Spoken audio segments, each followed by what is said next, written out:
welcome.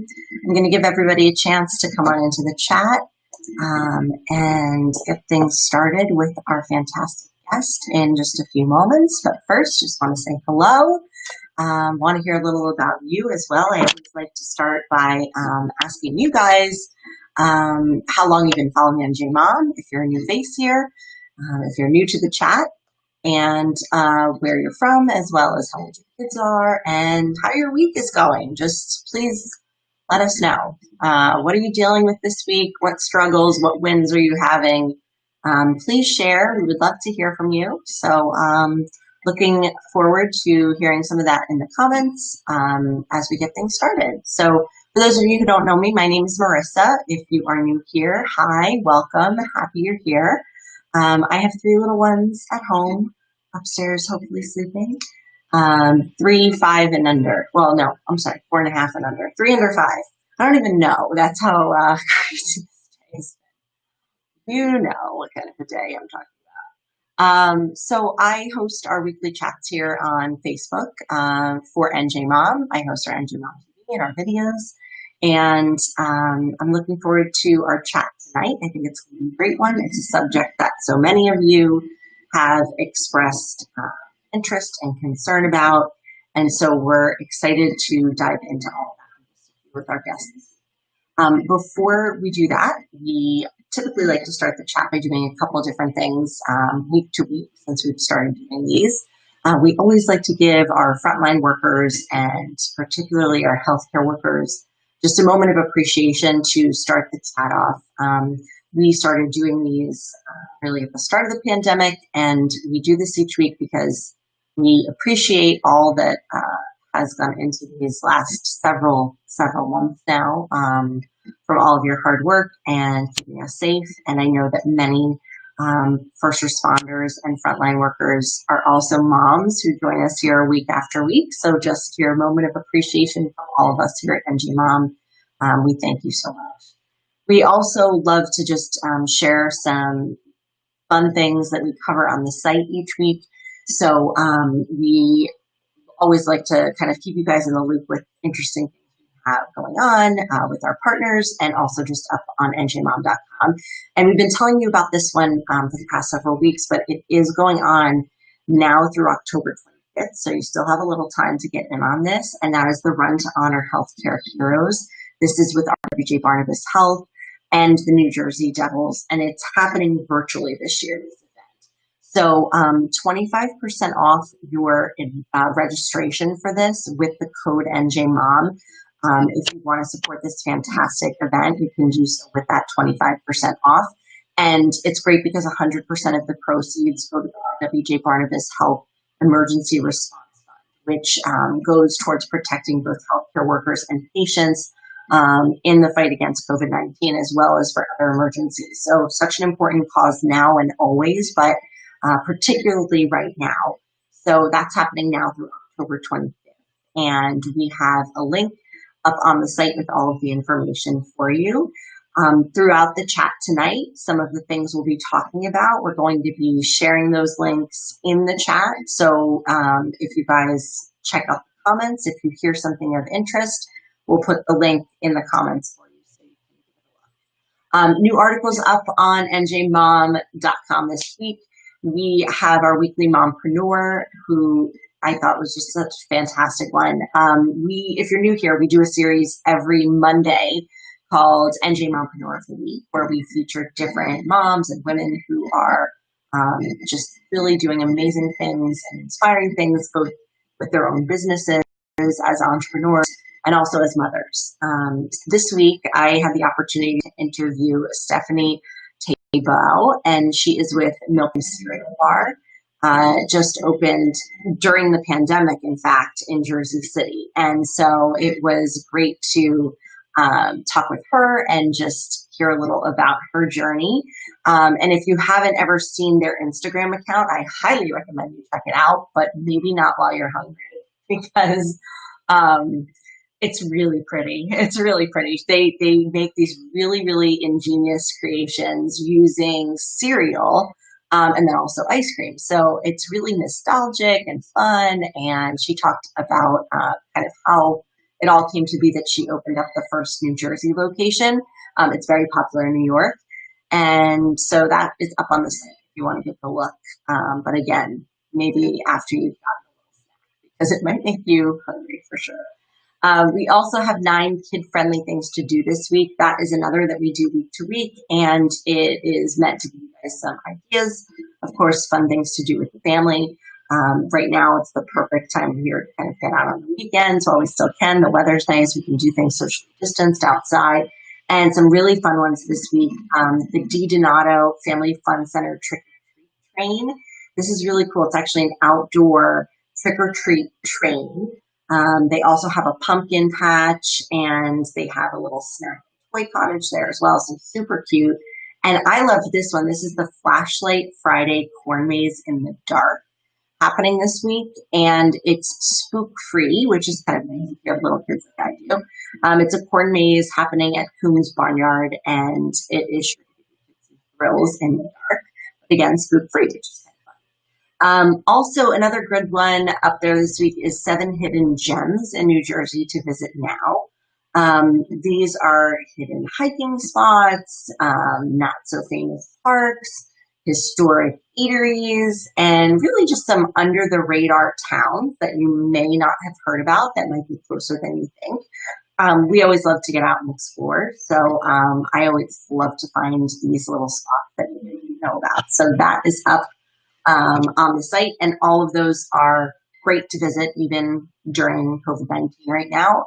Again, we're looking for things to do socially distanced with family, so perfect chance to kind of give that a check out for this weekend if you're planning your weekend already, even though it's only Tuesday. I know I'm there already. So so we're going to be dropping the links here in the comments for all of those things that we're talking about. And please let me know if you're just coming into the chat. Hi, welcome. Let me know where you're from, how old your kids are, how your week's going, how things are faring in your household this week. And if you're a new follower here, or how long you've been following NG Mom. Hi. Oh, my mom's watching. Hi, Mom. Always love to see familiar faces, especially my mom. So please let us know if you are new and want to say hello. Please do so. If you have a question for our guest tonight, who we'll bring in just a moment, please have that ready to go. And drop it in the chat also. We polled our NG Mom community about this week. We asked you guys about screen time and blue light exposure, which is our topic tonight. And you guys had a lot of feedback about it. So I know you have a lot of questions. So please, if you are interested in getting those answers from a specialist, please drop them in the comments. Hey, Shanita, good to see you. So happy you're here. Hope you're doing well, Mama. Love seeing my NJ Mom squad coming on in. All right, so I'm going to bring in our guest now and give her an opportunity to tell you guys a little bit about her and her specialty. Dr. Neda Gioia is with us tonight. Let me bring her in now. Hi, Dr. Neda. How are you? Hi, Russ. How are you? Thank you so much. So happy you're here with us. Thank you so much for being here and making time for us tonight. I know you're very busy. You are an optometrist. You're a mom. I just really appreciate you joining us tonight. No, thank you. I'm really excited to really help some of the questions and some of the not patients, but some of the moms out there who have questions like my patients. And it's a hot topic, not to just be put on the sidelines just because there's no consensus. So I do appreciate you having me, because there are some things that are coming out, and if you stay on top of the research, some of it is pretty solid. So talking about kids and changing the lifestyles that we've changed by, it's not involuntary, now it's voluntary, but still we have to do it, right? Right. It's going to be a question that's not going to go away for absolutely. So. Yeah, and especially right now. Before we dive into this, I want to just give you an opportunity to kind of tell us a little bit about you, your family, your profession, and just a little bit about your background. Sure. I'm an optometrist licensed in New Jersey and New York. I've been in practice for over 14 years now. The side note to that, though, is about 5, 6 years ago, I really got into something called ocular nutrition. Mm-hmm. And I completed a fellowship program with the Ocular Nutrition Society, and I really wanted to get more educated about nutrition and the impact on the eyes, as well as functional medicine, and really figuring out where those gaps are, where we're really treating patients more on a symptom-based approach versus why approach. Super interesting. Diagnostics, yeah, it's an interesting field. I'm one of the few in the country that's doing this. It's it's a passion of mine. Of course, I can be a general optometrist, but I really love having those two sides mixed in, and I think patients actually appreciate it as well. Yeah. So yes, and I opened up my practice in Shrewsbury about a year ago, and it's been positive since day one. And I have a lot of opportunities for teaching in the future for other practitioners that want to open practices with similar philosophies. So yeah. And tell me about your kids again, the ages on your daughters. So I have two little girls. One is 5 and the other is 7. My 5-year-old just started kindergarten. Right. And my 7-year-old, she's in 2nd grade. Right now, they're just starting a hybrid model where they're going into school for about 3-4 hours. And most of the day, we actually had to hire a teacher because we both work outside of the home. And that's basically been the only way to really coordinate the whole homeschooling right now. It's Right. So you're right there in the thick of it with all of us. I'm sure we're going to be hearing from moms all different scenarios in terms of the schooling right now. I did just want to say hi to Rebecca, who just said that she's a new follower. Her daughter is 10 and a half. She's 100% virtual for school.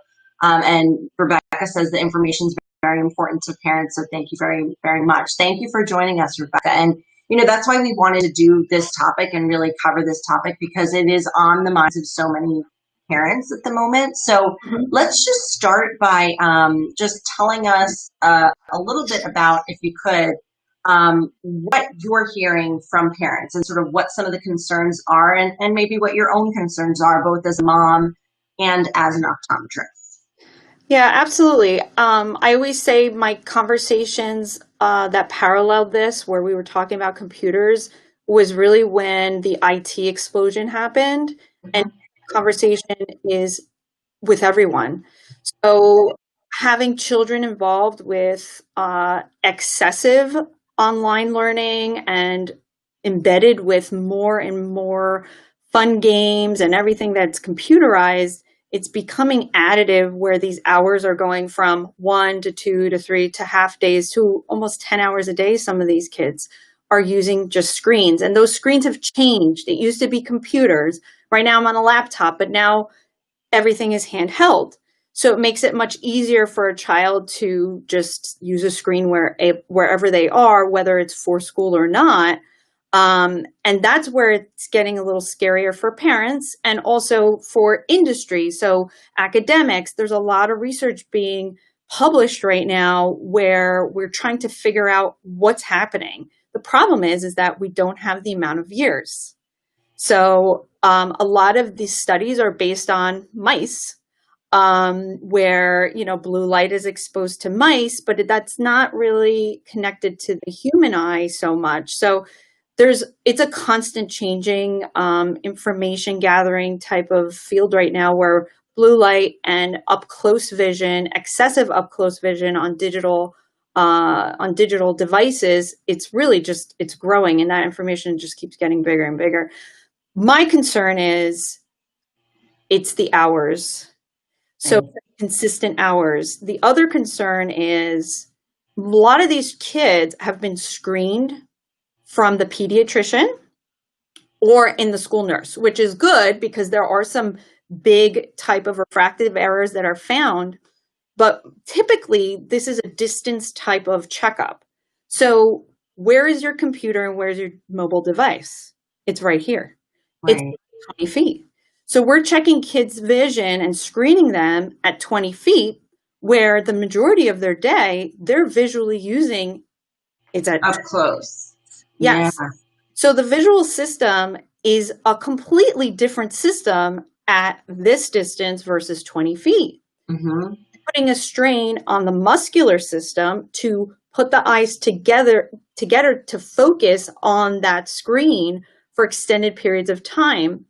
So what happens to that child that has difficulty keeping that focus in that distance? Right. Periods of time, we're not checking that. And kids, they compensate. They don't complain very much. They get by. They figure ways to figure it out. They might tilt their head. They might look off to the side. They might close one eye. And, if they have binocularity issues, which is not found in screenings, that is already a negative. And they're going to learn this way. So what if they want to avoid the screen and things like that after X amount of time? Their eyes are going to start to feel very strained, and it could induce things like headaches, things like double vision, neck strain even, because they're trying to compensate. So there's a lot that's going on that's missed. And I think the first thing is that we are dependent on screenings for eyes. And that's the first no-no. The American Optometric Association, the first eye exam should actually be around 6 months old. Wow. So people don't know that. And no, I have 3 little ones now, and this is the first I'm ever hearing 6 months. Yeah. They check them at the pediatrician, as you said, but that's really interesting. So 6 months, and then again about 3 to 5 years old. And then again, before first grade, and they should have annual visits because, again, screenings only screen certain things. And we're really checking more expansive into the binocular vision, into the near vision, and also other components of their eyes like dry eye, which used to never be a conversation piece with children. And now I'm having that conversation that, his eyes are dry at 8. And it's like, why are his eyes dry? Because he's staring at a computer screen and he's not blinking enough. And he's proper visual breaks. So there's more to it than that in terms of just screenings. And I think that's the first thing, is that we're depending on screenings. And so let me ask you this before we get any further into that. What can moms do on our own, other than scheduling a visit earlier with an optometrist? Like, what things should we be looking out for in our kids as signs that there might be some issue? You mentioned some of them, like the compensation, but anything specific that you can. Well, obviously, if your children if the child is complaining, that's a big sign, because, as I said, if they're not, they usually don't complain. But if they are, that's a big sign to get them checked immediately. Sometimes you can actually visualize the child looking at the screen, and if their eyes look like they're pointed in a very awkward position, you could actually pick up some small angle strabismus that way, where the parent can actually see it. And I've shown where I'll have the child look at something close, and they'll look at the eye positioning and they'll see it themselves. So you can do that. Avoidance of certain things, covering an eye. So, and sometimes they do it just by, they won't do it like this, but they'll just, tilt their heads. If you start noticing positioning changes on your child where they're learning on the computer screen and such, where they're trying to compensate, they're all of a sudden blinking really hard and just trying to, they don't look comfortable. It doesn't look comfortable when you're blinking. There's some telltale signs when you do that. Headaches is a big one. So, mommy, my head hurts. That's actually a very common one too. Headaches can be induced. And also where you notice that they have to get closer to things to see. Right. It's like you pull it away and then they're like, no, I have to walking up. Right. It may just be they like to get closer, but it also may mean that they actually can't see very well. Yeah. It's the positioning of your child too. If they start changing that on you, that's a big no-no. Neda just mentioned her daughter, Trinity, had to get glasses last week. Symptoms that raised the red flag are headaches and her not being able to read some words up close. So it's good that she noticed and was able to get that taken care of. So, that's all very good info, I think, for us to kind of be on the lookout for. Let's shift back, if we can, to just the right now. Obviously, even the most, you and I were talking ahead of this, even the most judicious of parents in terms of screen time, parents who have not allowed screen time in the past for whatever reason, that, that being their choice, there isn't much of a choice right now with the virtual learning, with many parents working from home. I know for me, like, my kids aren't virtual learning, but with us all at home more, I've had to use screen time more if I have on where I wasn't before. So what can you say to parents right now who are worried about this and sort of, no end in sight to when this may be ending? What can you tell us to kind of help? What tips do you have? What can we do? Well, the first thing is not to feel guilty. I think that just makes everyone not do well. So accepting that you have to accept it, and then you can challenge it by adding some tips. But the first thing is not to feel guilty, because it's not your fault. It's just this. And typically, I mean, right now with blue light, for example, there is no proven permanent damage. Okay. So just feel that just know that you shouldn't feel guilty. Well, that's good to hear. Yeah, it's, as I said, my whole world got flipped upside down, where I barely had any screen time in my household, and it went from almost 0 to hours. Right. So, and that's not even, it's not a choice. It has to happen, right?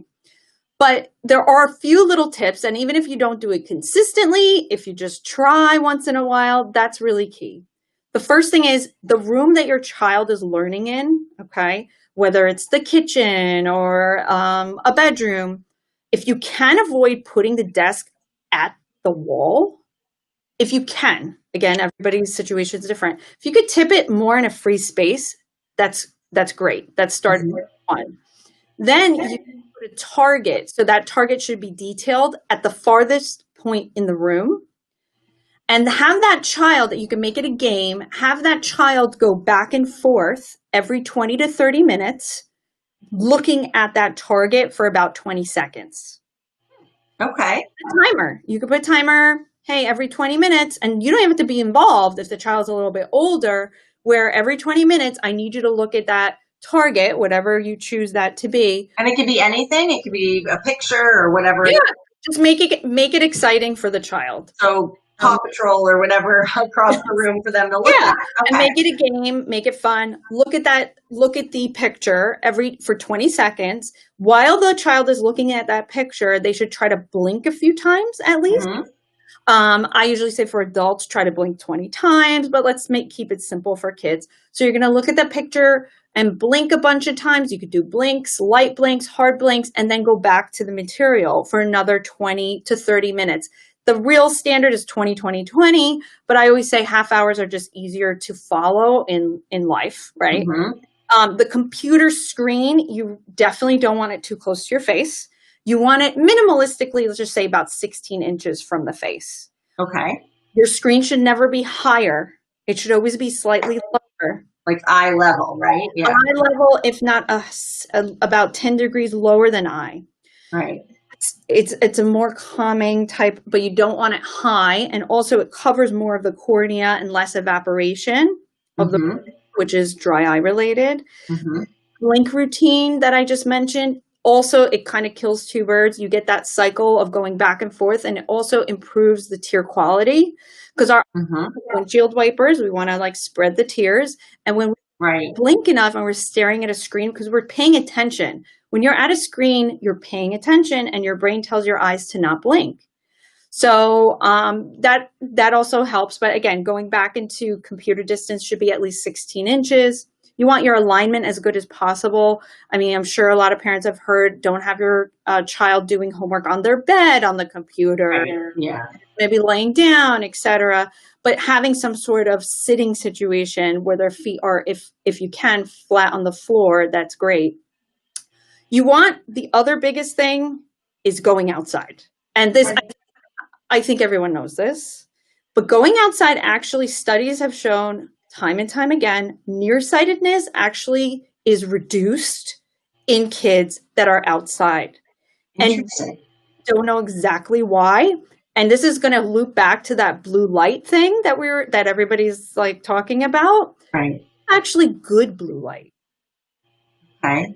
Actually helps a lot of things. It helps cortisol, melatonin balance. Mm-hmm. Also, studies have shown less nearsightedness in those children. So even if mommy and daddy both wear glasses, the child who tends to not go outside as much tends to be more nearsighted, which is a problem because the nearsighted rate has it's like doubled in the past like 40 years. And that's, it's not even just nationally is increased. So having children at a target time outdoors, especially in the daylight, is really, really important, not just for activity and physical exercise, but also for vision. For eye health. That's interesting. I never heard that. I never heard of that related to eye health, but it does make so much sense, like what you mentioned. A couple comments I do want to get to. Jade says she's a mom of a 6-year-old daughter. She actually works for a busy retina practice. She's worked there for 13 years, and she didn't know about kids needing exams that young. So that's really good information, I think, for a lot of us moms who may have not heard that before. Rebecca said the same thing. And then Rebecca also wanted to know, she missed how far away the target should be. You said that should be on the other side of the room, right? So obviously everyone's rooms are different. I mean, some rooms are 20 feet, some rooms are 10. Again, going back to the guilt thing and doing what you can, if that is the room that is the majority of the usage, you want it at the farthest point of the room. If you can get 20 feet, great. If you can't, you just work with it. Right. And it's still better than them sitting too close to the screen and their visual system, it basically locks in for so long. So we want to unlock it, basically. Got it. Okay.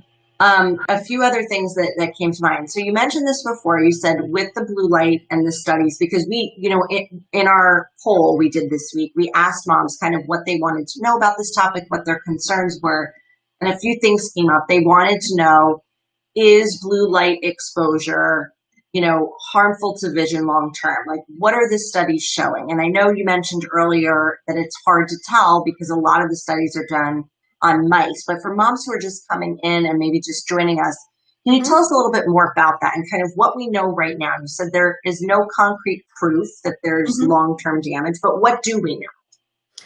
The amount that we know, so there's no consensus on blue light retinal damage. Okay.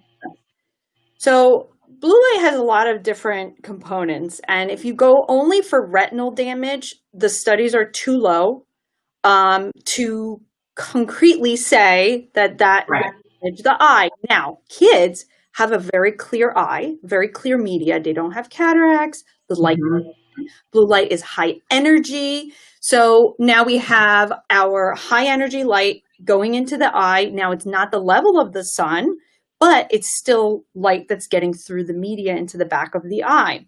So I err on the side of caution, because that's basically what my practice is based on. It's preventative. Right. So for just standard of care at this point, there are no standard of care for blue light. There is none for kids. But I would say at bare bones minimum, what I actually find blue light intriguing is that it's melatonin connected. Proven. Right. So now we have a different layer. So now we have ocular damage, and then we have melatonin. So melatonin does not get secreted if you have blue light. The ganglion cells, there's cells in the back of our retinas that are sensitive to blue light. And when it gets exposed to it, it does not allow this part of our brain called the pineal gland to secrete melatonin. It just doesn't. So now a child is using whatever amount of blue light emitting digital device at our, let's just say 8 p.m. The child is now getting ready for bed. That's probably the most profound time that you don't want your child on digital devices, if possible. And if you can't, then yes, then you need to start thinking about maybe I can start looking at like blue light reduction glasses to help mitigate that. That was good. You segued perfectly into my next question, because that was another thing that so many moms wanted to know about. I think both for ourselves as moms, but also particularly for the kids. Blue light glasses, these blue light blocking glasses, screen protectors, things like that. Do these work? If so, are they recommended for kids? And, what are some things we should think about? So blue light glasses have a range of blue blocking. So blue light has a range of about 100 nanometers, okay? The problem is that there is no standard of care for the glasses, whereas there are for other things like polycarbonate, which is shatterproof. There's standard of care. But for blue light, there is none. So there is no like mark that says this is officially checked. A blue light blocking, yeah. So you don't know what you're getting? You don't really know, because that range is really important to know what part of that range it blocks and what is the percentage of that block. So maybe it's only percentage 5%. So it's reducing it by 5%, or maybe it's 50%. The theme of most blue light blocking lenses, the higher the tint of that blue light blocking, the more it's absorbing. So the light is transmitted. So a lot of the clearer ones tend to block less than the ones that have a tint to them, which is usually a yellowish tinge. So I would say if you want to be proactive, you want to get it from a company that at least can tell you what that range is, or the blockage that's in the glasses, so that you know you're actually doing something. Yeah, there's no point in wearing them if they're not filtering. So. Yeah, so there's only limitations. Now, going back to the screen though, there are screen apps that you can use in conjunction. So we have something called F-Lux, the letter F.lux, where you can reduce the amount of emission from the computer or digital device. Obviously, night modes on our computer or on our digital devices as well, which you can use, which will reduce it too. But the other thing that really helps is actually dietary. So it's going back to lutein and zeaxanthin, which is a fancy word, and it really just connects to the macula, which is the area of the eye that's most sensitive to blue light. And kids tend to get less of it. Why? Because kids tend to eat less leafy vegetables. So now, you're talking about the blue light on the top, but we also want to have nutritional value in our foods where we're actually complementing the system by eating foods that have high lutein and zeaxanthin percentage. So that's leafy greens, which are basically the best for us in a million ways. I mean, there's so many benefits to it, but eye health is something important, and that's really interesting. Yeah, it supports it. The yellow of an egg. Okay, so I always say colors. Colored foods really help the eye. Okay, in general. Isn't that interesting? That's seems like it was designed perfectly. That your eye draws you to it when it's nice and colorful, right? And then it helps you back. Yeah, and there are now kids supplements. I actually put my kids on some because they eat. I can't complain. They eat pretty well. But I do too. Add some lutein supplements into their foods. Now there's like droplets. You can add like 1 or 2 little drops, and it doesn't taste like anything. If you feel like they're not really getting the dietary ingestion of leafy greens daily. So that's actually something that's really not talked about in kids either, because that is where we don't know what the future holds. So why not support their ocular system dietarily with the unknowns as they age? Because we already know macular degeneration is from macular damage, which is basically supported if you can eat more and more lutein and zeaxanthin. It's actually part of the protocol for dry macular degeneration. So it's really being on the preventative side and green leafy vegetables and things like that really do support the ocular system. Mm-hmm. But yeah, going back to the blue light glasses, you really have to do a little bit of research to know what it does, what brand is doing what. Mm-hmm. Right. Yeah. Yeah, and that's, as I said, there is no standard. So you can't look for a label. You have to ask the company, what is the percentage? What is it doing? Right. Right now I have blue blocking, or not, they're not blue blocking, but they're a blue reduction coating on my lenses. Mm-hmm. Pretty low percentage, but I have glasses that do like 50%, and do you see the color difference? Yeah. Yeah. They're a little darker, right? Yeah, so today I didn't wear the contacts with this, but this is a higher percentage because it's neutralizing the blue. The yellow basically neutralizes the blue. Now, if your child has concussion history, mm-hmm. glasses may be bad for them. Oh, okay. So there are outliers too. It's not just standard for everyone. So concussions are also a problem in some kids. And sometimes the blue light glasses actually hurts them more, where they get more headaches. Yeah. So it depends. Yeah. It's something you just kind of have to try out and see how they do with, and make sure you're getting the right type. That's really interesting that there's such a variation. But I think that the lens color is a great tip, because that's sort of an easy way to kind of determine. And in terms of for kids, so obviously concussions aside and sort of individual history aside, they are recommended for kids though. Like, have you been patients who've asked you about it? What do you typically tell them? I tell them, if you can't avoid the computer screen around bedtime, want to reduce that stress on the melatonin trigger versus the eye damage, then yes, I recommend it. Is it recommended by the ophthalmology groups? And no, because they don't really support it. They don't know. Solid research is not there. Again, I'm on the side of caution. I made my kids a pair. And if they're on any digital device after a certain time of day, I definitely recommend them putting it on. The other thing is, with higher blue blocking glasses, you don't want them to wear it outside. Right. Because you want the natural light, because you want balance. So for later in the day, I definitely recommend it. And some patients, they just want to wear it for all digital devices, and I would say that's fine too, because as I said, it's erring. If you want to err on the side of caution, then absolutely. It's not going to hurt us to wear them. No, it's not going to hurt our eyes in any way. No, at this point, there's no damage per se that, from the glasses itself.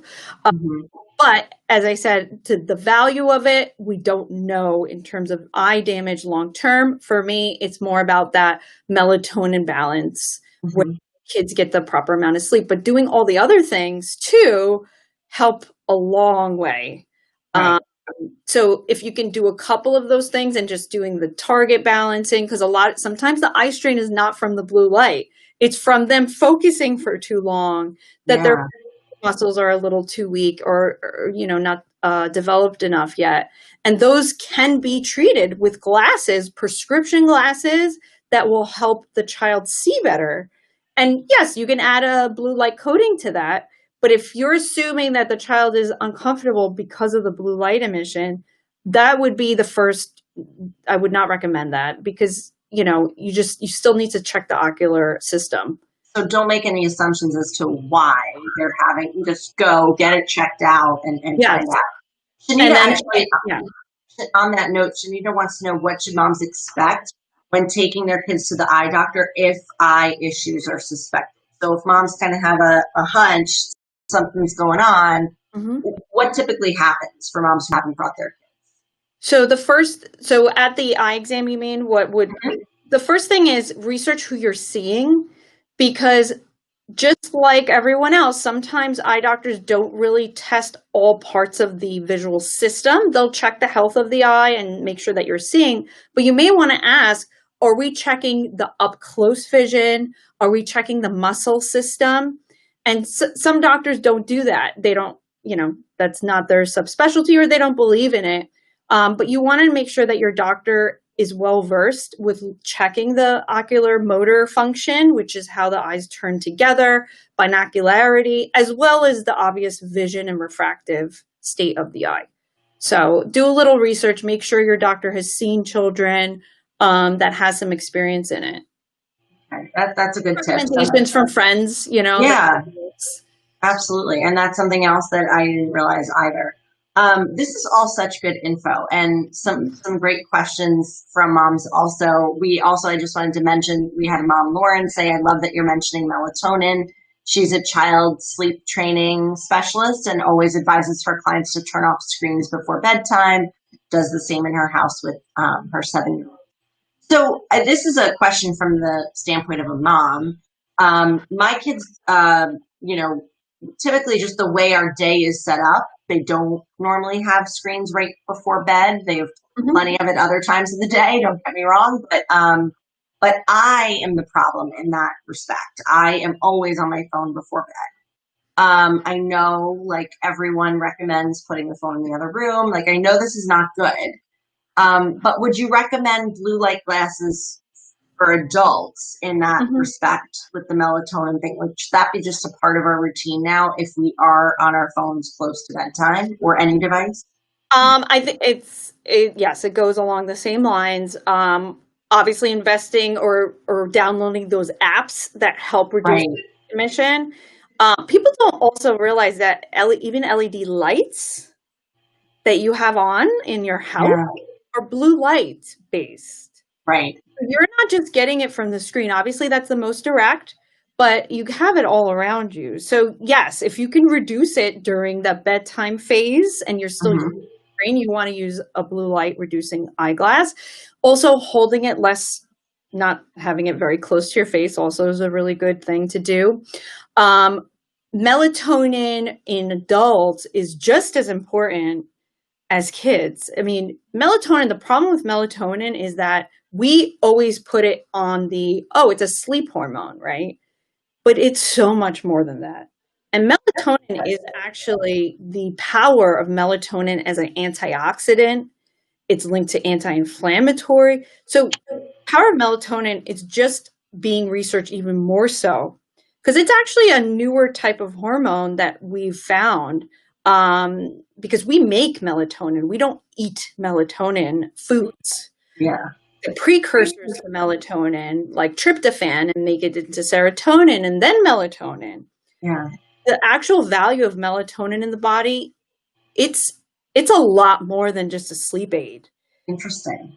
Now with even COVID, it's becoming a hot topic. Yeah. So going in the, yes, of course, you want to have melatonin at night, but not just for sleep. You may be that value might be there for many other things that we're still learning about. So I would say yes to that if you are on your screen late night, and yes, try to reduce as much blue exposure as possible as an adult. Yeah. And now what if, like, I have glasses and contacts, for example? So I've always thought that the people who wear blue light glasses, like, you're wearing it with your contacts, but I don't usually wear my contacts before bed. So, like, what do you do in that? Like, if you're just a glasses wearer, like, to begin with, what do you do? Do they have glasses that now have that in it? Or yeah, absolutely. Yeah, there's different companies that make different versions, but absolutely there are. Again, ask the questions. What's the percentage? And then also, if you're using screens, there's also like a computer screen. You can add an excess outside screen to your screen versus the glasses part. Right. But if it's a handheld, that gets very difficult. So you would want to research the prescription with the blue reduction, as well as maybe downloading that, so you have both ends. But yeah, it's for adults as well. I mean, my husband is my guinea pig right now, and he has horrible sleep. And, not that this saved him, but he enjoys wearing his blue light glasses now at night. Started doing it, and, it's only helping him. I'm working on other things for him, for his sleep, but it's a why not? Definitely. Yeah, absolutely. Okay, another question from Shanita, but she said this is actually an NJ question. So any idea on what the repercussions may be of all of this screen time on kids' eyesight? Like, will kids' eyes deteriorate quicker? Will they be at risk for more problems? Or could proper care and vigilance reverse negative effects as they get older? So that's actually a great question, and that goes parallel with the blue light. Myopia, which is nearsightedness, which is probably the hottest topic outside of blue light with excessive near work, is at an all-time high. And that's because of our genetics. Our genetics did not change that fast. So we can't prove it yet, but study after study shows countries that are more tribal, outdoors, not focused up close, don't have those shifts. Now, let's pretend our child is now nearsighted and keeps getting more nearsighted from, let's just say, environmental reasons. The problem with nearsightedness, as you age and as your nearsightedness gets to a certain level, is that is a huge risk factor for eye diseases like glaucoma, retinal detachments, retinal holes and tears. There's other conditions that are linked to nearsightedness. And the higher your nearsighted level, the higher those risks. So yes, if your child's vision is deteriorating as they age and get into their elder years, then we are going to probably see a wave of increase of those eye diseases as well.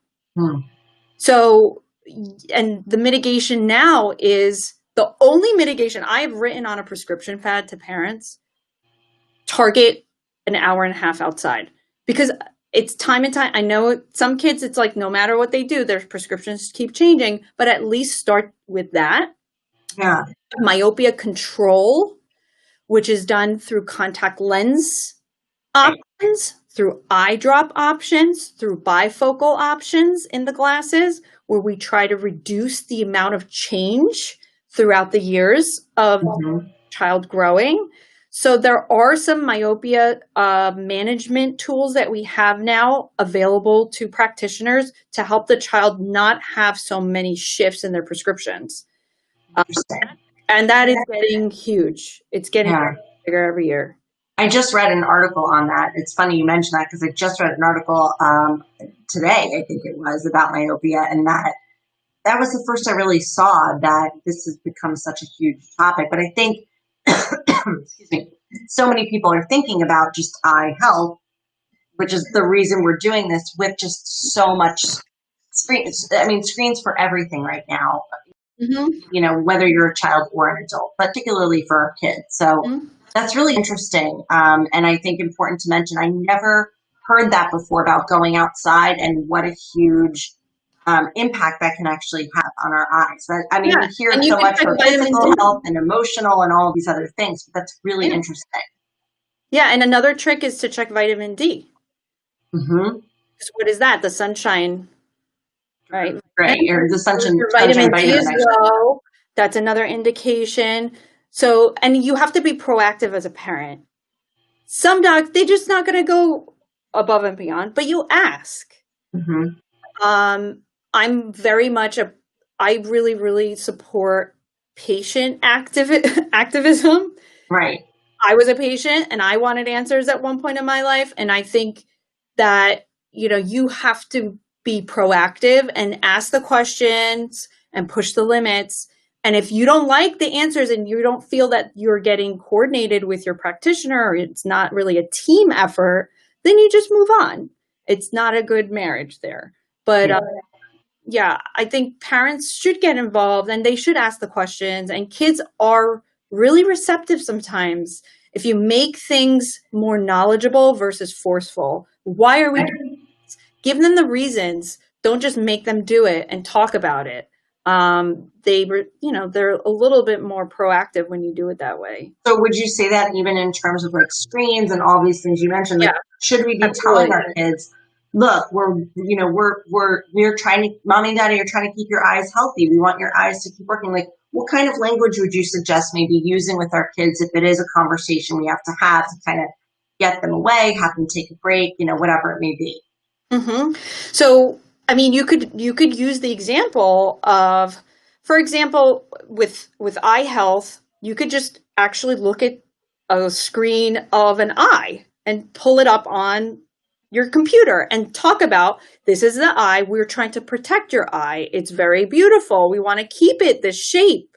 And if you keep using the screen, the shape might change, but we want to keep it this way. We don't want your eyes to change. We want it to stay the same. So to do that, we're going to start putting a target on your wall, etc. Obviously the age of the child is really key here, because years get a little bit or a lot more tough to implement. But teenagers, they're sometimes I've met some very proactive teenagers, and I've given the education part of it, where it's, the actual reasoning behind it, and they've laid off their screens because that education part. No one talked to them about it. And even the teenagers, they know about blue light stuff now. Sure, yeah. Celebrities, or now it's in every magazine, beauty magazines, it's everywhere. So trying to kind of talk about it, and obviously it comes down to the personality of the child. My kids are very into they just want to know why. So oh gosh, my oldest is yes, he's a Y kid already, and he's only 4.5, so it's only going to go up from here. And it's a good thing though, because it is. Then they know the back end, and it's sometimes you can make it a mini research project. Right. When you learn about it together, then it kind of gets more embedded. With foods, I make a quiz out of all the foods. I ask them, what's the vitamins in this? And we do like a game. Yeah. And it works. And they'll eat more things because they think, oh, now let's do, and it's like ABCs. So it makes it so much easier because, it reinforces the ABCs. And what are you eating now? Oh, I'm eating a C, Right. You have to make it a little bit fun for the younger children. Right. Right. And older children, it's more about that education and making them feel empowered a little bit about their decisions and knowing what their decisions actually, how that can impact their lives long term. But yeah, it's not easy. And as I said, the first thing is to drop the guilt, and because you're going to try your best, right? The people who are on here and listening, you're already proactive. Right. So, that's so true. We're all doing our best to get through this however we need to day to day as people and as parents, of course. And so, yeah, I always think that is really important to mention, because this in any way is not to make anyone feel bad for you. I mean, this is our reality right now, and this is the situation we're in. And even if it's a choice, or, but that's not what this is. This is more to look at what can we do to make sure that we're, doing the best to protect our kids however we can from something that is just sort of inevitable at the moment. So really appreciate all this advice. I learned a ton, and I'm sure all of our moms listening did too. I just want to give everyone one last opportunity to kind of ask any questions of Dr. Gioia. If there's anything lastly, kind of on your mind. And while I wait for that, anything on your mind, just any parting words for moms, words of encouragement to kind of keep in mind. I think we always need to empower ourselves as moms. We do a lot, and I don't need to tell everyone this. We all know we're already doing a lot. And now that we have a lot more on our plates, I think what we want to really try to focus on is staying well mentally, physically, as much as we can for our kids, and putting ourselves a little bit first sometimes, so that we are more prepared to make sound, decisions. So really, I think my take home is I try to think about myself, and so that I can actually be mentally prepared to make decisions for the kids and to make decisions for the family, or help the family make those decisions. Because if I keep putting myself lower and lower on the list, it's not a good feeling. It doesn't benefit anyone, right? No, and that guilt starts to build. And, I really want parents or moms here, really specifically, to respect that they have to have their quiet time and their time, so that they can prepare themselves to implement things like, these little tips and tricks for eye health, and, have the patience to do it, and you can do that, great. If you can't, just do one thing. You don't have to do all 10 things. And as the research gets better, as the computer products get better, which they will, we're not just talking about it. Also, the back end, the technology people are also talking about it. Our choices will get better and more advanced. And for now, I think just putting ourselves first before anything sometimes is really important. Yeah, absolutely, 100%. Thank you so much, Dr. Gioia. This was so helpful. Really, really appreciate all of your ideas and just your expertise and information. I think all of us really got a lot out of it. So thank you so much. Really appreciate your time. Thanks, Marissa. Thanks for having me. And I hope everybody gets a little bit out of this. And if there's any questions, you can always email. Awesome. All right. Thank you so much. Have a great night. All right. Thanks, Marissa. Take care. Bye.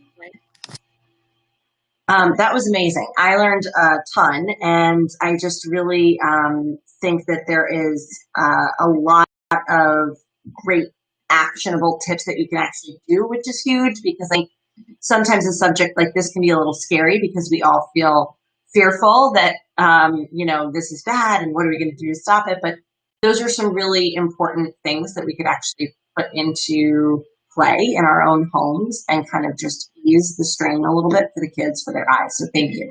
Rebecca, thank you for joining us. Shanita, thank you so much. Loved having you guys with us tonight. Thank you as always for joining us for this.